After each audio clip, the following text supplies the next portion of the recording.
Alright, in this video I want to show you some quick time-saving tips that will be very useful for you.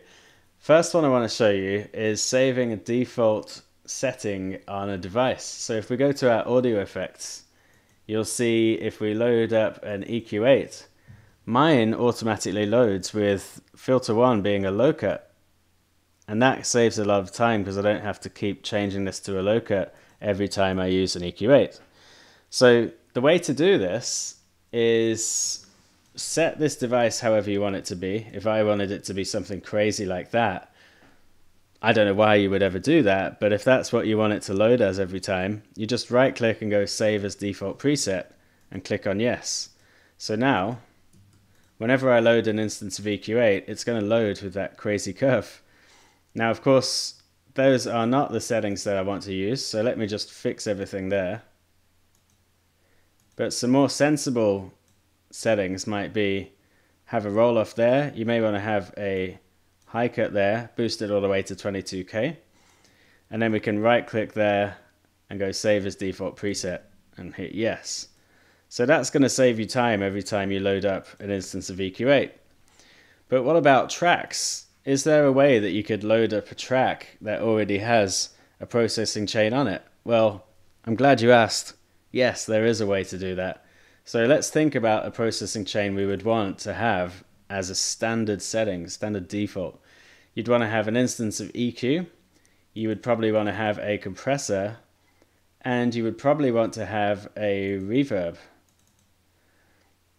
And below there, or after that in the chain, you may want to have an instance of utility. Okay, so let's say that you want to have all of these load every time you have a new track. Click on that track's title bar, right click on it, and then you can go save as default audio track. So now what happens is when I insert a new audio track by pressing Command T, you can see that it instantly loads with all of these devices already there for us. So that's very helpful.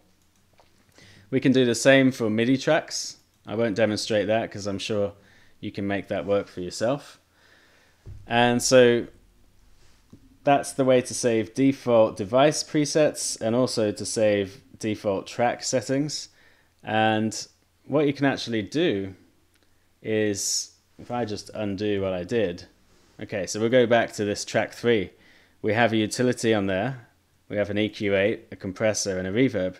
Select the title bars of all of these devices by clicking on one at the end and then holding shift and clicking at one at the other end and press Command G.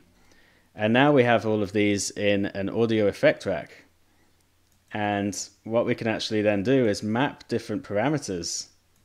So if I want to map the frequency of this low cut to macro 1, I just select it, click on that frequency and click on there.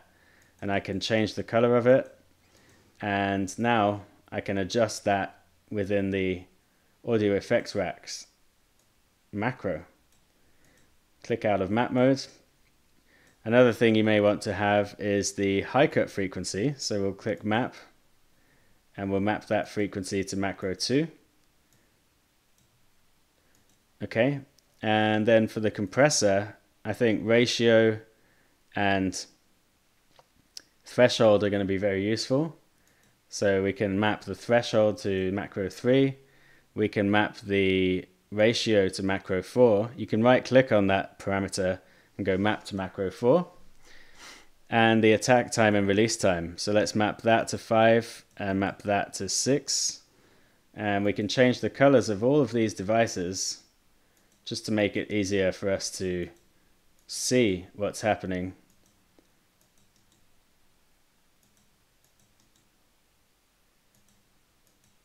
And then with 7 and 8, I think we're going to use those.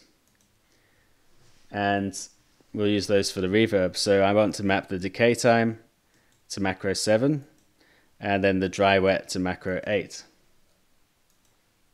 So now we have this device, and if I click on this show hide devices button, we now have this audio effect rack, and I can rename it Command R and call it Luke's processing chain. And you can see that we can easily change these parameters in it, and you can actually click on the save button and save it, and now it's available for future projects. So that's how to create some interesting processing chains for audio and MIDI tracks. And you can actually design your whole default preset for your live set and save it. So we just go to Live, Preferences, and then in File and Folder, you'll see it says Save Current Set as Default, and you can click Save and click OK. So now if I go to File and New Live Set, you'll see that it loads with a processing chain on it, and that's going to save you a lot of time. And you can do the same. You can create interesting return tracks that you might want to use in every project or commonly use. So to insert a new return track, you just go to Create and then Insert Return Track here. Okay, so I hope that's going to save you some time when you're creating new projects, and I'll see you in the next video.